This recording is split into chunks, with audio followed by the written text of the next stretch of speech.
G'day everyone, it's me, the anti-theocrat, back for another one. I got a terrible echo in my ears. I'll just wind these down. There we go, no headphones. Here we go. Going to cover two articles, just to do something a little regular. The sort of thing I want to be doing, covering the lamestream media as it is increasingly becoming known. So, I'm going to cover the Daily Mail. Extinction Rebellion is planning more protests to cripple Australia's economy while the country battles through the coronavirus turndown. This would be quite interesting, given that these people would essentially be breaching quarantine regulations. Also, there's almost nobody out there.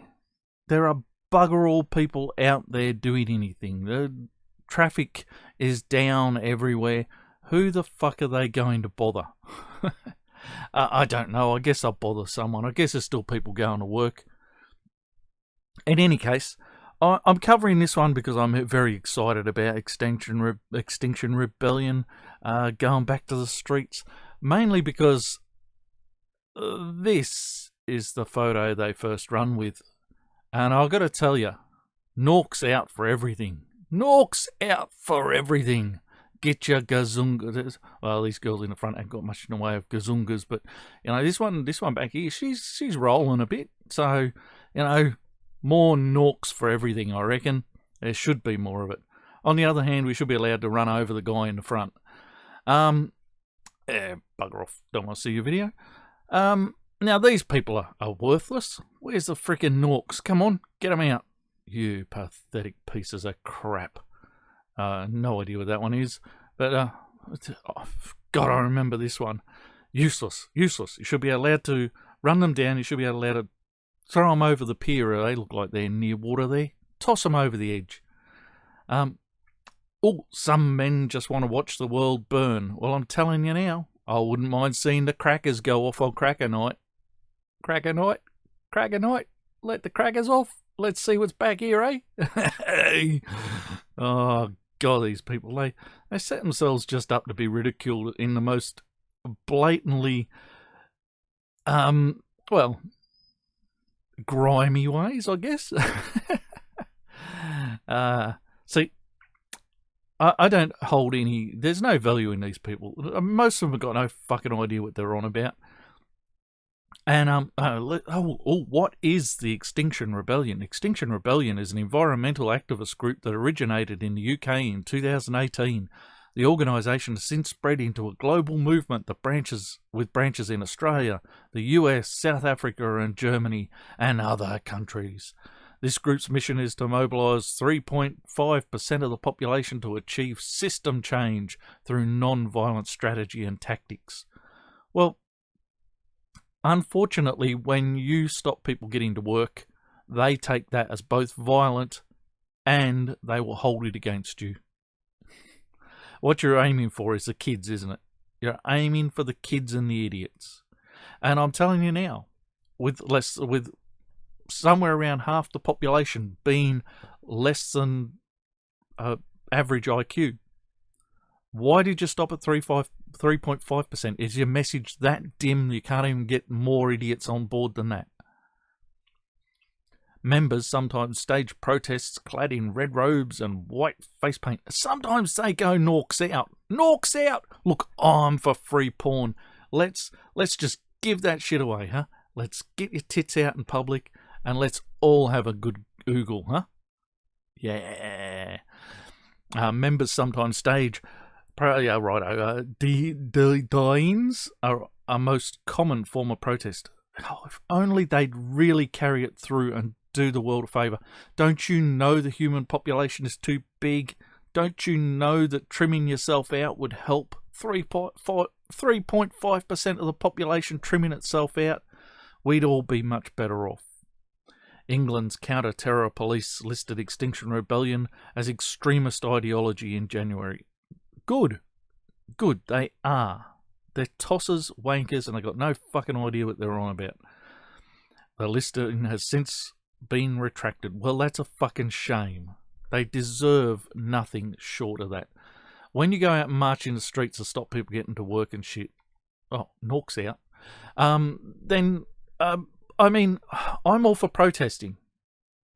But these people are not protesting. These people are disrupting. That's their goal. That is their aim, their purpose. I'm not buying that shit. By the way, these two girls here, not fucking trying hard enough, girls. I'm not joining your fucking rebellion if you can't get the Norks out. Alright, I've followed that up long enough. It was this photo that made me want to cover it. Because, hey, I'm all for titties. Now, I wanted to cover this one, which was also in their feed. China puts a second city under lockdown in the space of 4 days amid rising fears of coronavirus comeback. This was issued on the 13th of May. Where are we? I don't even know what the bloody day is. That's today. Well, that's technically later today for me. Later tomorrow, something like that. But yes, I'm beginning to see a bit of a pattern here. China is threatening the world with all sorts. Because I did a video a couple back saying China was possibly a petulant child, but definitely an unstable trade partner. And we're not the only country they're doing this to. They're doing it to everybody who's making a noise about China having some responsibility to examine this thing and work out what's going on, or explain why they've allowed certain things to go on, why they gave the World Health, the WHO, the wankers, hysterical organisation, whatever the fuck they are, the most useless, probably more useless than the EU, right? Definitely, as a part of the UN, the entire UN should be abolished because they're all useless. In any case, yeah, they're locking down a second city because there's a fear that they haven't yet got this under control, and they're worried about a further increase, another spike. Now, the rest of us are coming out of our quarantine slowly. We should be taking note of this and just keeping an eye on what's going on. And it won't be, it will be too soon if we unlock the doors to China anytime in the near future, until we can examine what's going on in China. Because I've got a feeling, all right, I'm married to a Chinese national. I have listened to the Chinese, the way the Chinese absorb the CCP's propaganda and crap. Now, one of the things I have heard many times is the Communist Party is a strong government and it is what holds China together. The rest of the world would have responded better to coronavirus if they had a strong government like China. China's government is all that holds China together. It is important that the Chinese government be strong on people and tough on people to hold the nation together. China would be a dangerous place if it wasn't for the Chinese government holding it together. Now, in my last video, my other phone swore at me. Well, it didn't. It spoke to me in Chinese. This one swears at me. I swear. Fuck off. Leave me alone. Yeah, professionalism. See, I've still got my phones turned on in my studio. But yes, I've got this sneaking feeling that one of the things China doesn't want investigations for is because they are trying to maintain the idea that they are the gods of China. That without them, there is no China. That without them, China has no strength, no backbone, no ability to survive without the Communist Party. And I know from many conversations around this house that this is exactly the propaganda the parties sell. Now, if we start investigating China, we find that they've opened the doors locally and there is still a risk that coronavirus is going to take off in that country, and they are locking down 2 cities to make sure it doesn't. then because at the moment they're reporting that the only new cases in China are the ones coming back into the country from the rest of the world. That's not what this says to me. In any case, I also know that they're putting anyone entering back into the country in quarantine, and they're doing a hell of a lot of work around keeping those people from reinfecting the country. Again, that doesn't fit this story. This story makes the CCP look weak. It makes them look less than gods. It makes them look like they are not keeping things under control. It makes them look like they've opened up the country to save the economy like the rest of us are starting to do, rather than actually protect the citizens the way the citizens think they're being protected by being locked down. So I think there's this conflict between what we want to know for our own benefit so that this doesn't happen to us again, and what the Chinese need to maintain as their authority and story to the Chinese people. I mean, one of the stories that's been flogged in China is that this is possibly something that came from America. The Americans don't know how many people die each year of the flu in America that might have actually died of coronavirus. And given there was some sort of military games in China not long, well, in the months before the outbreak, it's entirely possible that the Americans brought it over with them. And this is the narrative being sold to the Chinese people. I've heard this story a few times in my own home. So when you're putting forward these stories and you are trying to push the blame onto other people, you're trying to pretend the country is doing the best in the world, that you have it all under control, that your government is strong and can do anything to protect its people, to protect its nation, then when the rest of the world says we'd like an investigation, we don't think you did so brilliantly, there's a concern that the Chinese people might learn that there are cracks appearing in the CCP. That maybe, as a nation, they could learn to live together, as they have lived together for generations, without the CCP. That the warfare that existed in the pre-CCP period was pretty much a state for the rest of the world, and that we've all grown up, and the world is at more peace now than it has ever been, and we didn't have the CCP.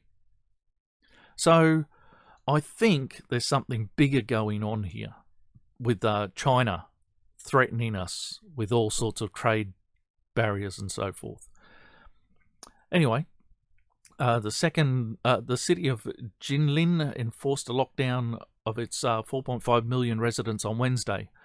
Shulan, that'd be right. Shulan, a city of 600,000 people, was put under lockdown over the weekend. The cities of Jilin and Shulan are located somewhere northwest, in the same northwest province. Jinlin comes as local infection clusters spark fears of a second wave of outbreak. Okay, a second city has gone into draconian lockdown today after the emergence of a local coronavirus cluster that has fueled growing fears of a second wave of infections in China. The northeastern city of Jilin has a population of more than 4 million, shut down its borders and suspended public transport on Wednesday. All residents are not allowed to enter or leave the residential compounds unless it is necessary. All cinemas, indoor gyms, internet cafes, and other enclosed entertainment venues in Jilin must shut immediately, and pharmacies must report all sales of fever and antiviral medicine.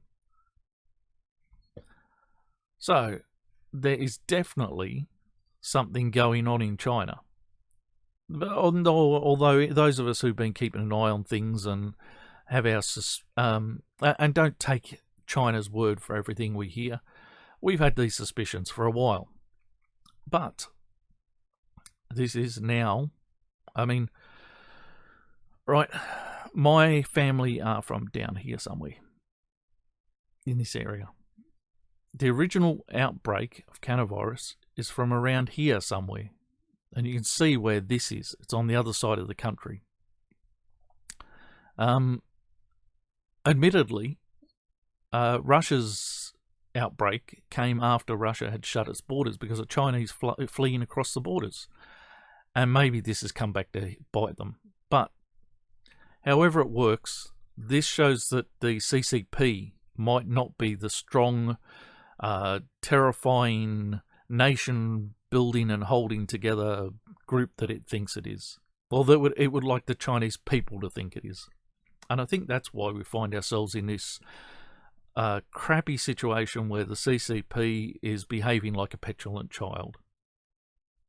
Because rather than give the Chinese people some idea that there is possibly something bigger than them, that they are not God Almighty. Shut up, phone.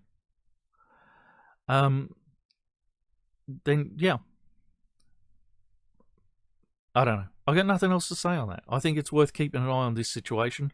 I think there are many questions we need to ask ourselves about our dependence on China. Anyway, I've been the Anti-Theocrat. This has been a nice short one. I've enjoyed doing this short one. Oh, I like short ones. Right, may your gods remain fictional, and I will see you in the next one.